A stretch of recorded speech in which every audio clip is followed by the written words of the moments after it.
మీరు ఎండలో తిరుగుతున్నారా? అయినా వైటమిన్ డి డెఫిషియన్సీ ఉందా? అయితే ఈ రీల్ తప్పకుండా చూడండి. వైటమిన్ డి ఒక రోజుకి ఎంత అవసరం? వైటమిన్ డి డెఫిషియన్సీ ఉంటే వచ్చే హెల్త్ కాంప్లికేషన్స్ ఏంటి చూద్దాం. Hello all, I'm Shirisha, clinical dietitian. ఒక అడల్ట్కి సుమారు 600 IU అనేది అవసరం. కానీ ఫుడ్ సోర్స్ నుంచి మనకి ఎంత వైటమిన్ డి దొరుకుతుందో తెలుసా? 100 grams సాల్మన్ ఫిష్ తినడం వల్ల మనకి 600 IU వస్తుంది.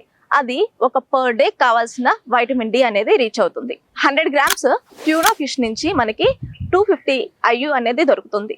ఒక ఎగ్ నుంచి మనకి 40 IU వైటమిన్ డి మాత్రమే ఉంటుంది. మష్రూమ్స్ నుంచి మనకి 40 IU కన్నా తక్కువగా వైటమిన్ డి ఉంటుంది. అయితే మనకి ఈ ఫుడ్ ద్వారా మాత్రమే రోజుకు కావాల్సిన వైటమిన్ డి అందకపోవచ్చు. అందుకే మనకి బ్యాలెన్స్డ్ డైట్ తో పాటు సరైన సన్లైట్ ఎక్స్పోజర్ కూడా అవసరం. సన్ కి ఎక్స్పోజ్ అవుతున్నా కానీ ఎందుకు వైటమిన్ డి డెఫిషియన్సీ వస్తుందో తెలుసా?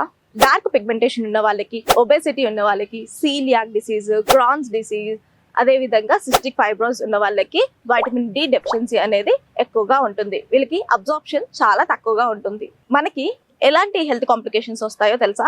బోన్ వీక్నెస్ ఉంటుంది, మజిల్ వీక్నెస్ ఉంటుంది, ఫెటిగ్యూ, హెయిర్ ఫాల్ ఈ వైటమిన్ డి డెఫిషియన్సీ వల్ల వస్తాయి. మనము ఈ సన్లైట్ కి ఎప్పుడు ఎక్స్పోజ్ అవ్వాలి అంటే మనము 10 నుంచి 2 గంటల లోపు ఎక్స్పోజ్ అవ్వాలి. ఎవరికైతే సెన్సిటివ్ స్కిన్ ఉంటుంది అండ్ సన్ బర్న్స్ ఉంటాయి అలాంటి వాళ్ళు అవాయిడ్ చేయండి. మన ఇండియాలో 10 మందిలో ప్రతి 7గురికి ఈ వైటమిన్ డి డెఫిషియన్సీ అనేది ఉంటుంది. ఇంత హెల్దీ అండ్ యూస్ఫుల్ టిప్స్ చెప్పిన తర్వాత కూడా ఫాలో అయిపోతే ఎలా? ఫాలో కొట్టండి.